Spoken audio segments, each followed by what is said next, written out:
Hello বন্ধুরা, কেমন আছেন সবাই? আশা করি সবাই ভালো আছেন। তো আজকে আমি আপনাদের সাথে যে বিষয়টি নিয়ে কথা বলবো সেটা হচ্ছে আমাদের কম্পিউটারে অনেক সময় নানান ধরনের সফটওয়্যার ইনস্টল করা থাকে। অনেক সময় আমাদের কম্পিউটারে অনাকাঙ্ক্ষিত কিছু সফটওয়্যার বা অ্যাপস ইনস্টল করা থাকে, সেগুলো আমরা সঠিকভাবে ডিলিট করতে পারি না বা আনইনস্টল করতে পারি না। তো কিভাবে একটি সফটওয়্যার বা অ্যাপস আপনার কম্পিউটার থেকে আনইনস্টল করবেন বা বাতিল করবেন, সেই প্রসেসটাই আজকে আপনাদের আমি দেখাবো। তো এই প্রসেসটি যদি আপনি শিখতে চান তাহলে প্রথমত আপনাকে যেতে হবে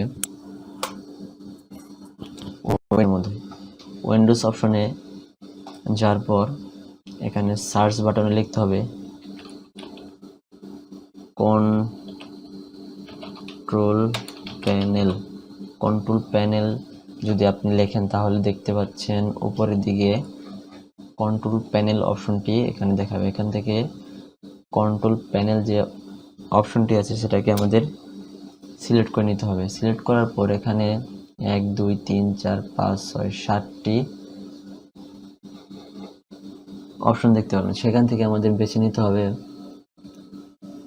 প্রোগ্রামস।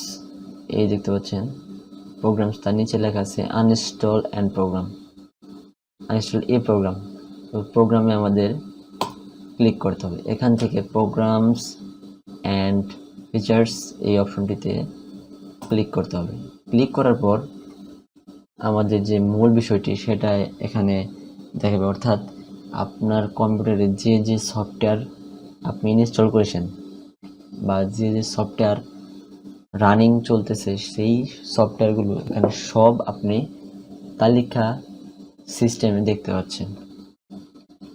অর্থাৎ আপনি এই পর্যন্ত আপনার কম্পিউটারে যে সমস্ত সফটওয়্যার ইনস্টল করেছেন সেই সফটওয়্যার এখানে সব দেখতে পাবেন।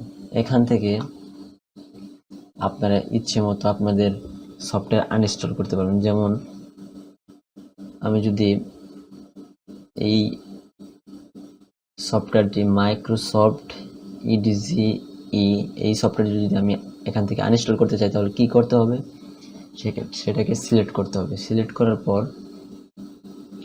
এখানে আনইনস্টল একটি লেখা আসবে, সেখান থেকে আপনাদের এই অপশনটিতে যখন ক্লিক করবেন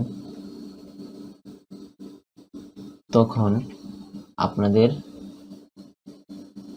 অ্যাপসটি বা সফটওয়্যারটি আনইনস্টল হয়ে যাবে। তো এই সিস্টেমেই অতি সহজেই আপনাদের কম্পিউটারে সফটওয়্যার বা অ্যাপসগুলো আনইনস্টল করতে পারবেন। তাহলে আমার এই ভিডিওটি অবশ্যই আপনাদের ভালো লেগেছে। যদি ভালো লেগে থাকে তাহলে অবশ্যই লাইক, কমেন্ট, শেয়ার এবং সাবস্ক্রাইব করতে অবশ্যই ভুলবেন না। দেখা হচ্ছে পরে কোনো ভিডিওতে। ধন্যবাদ।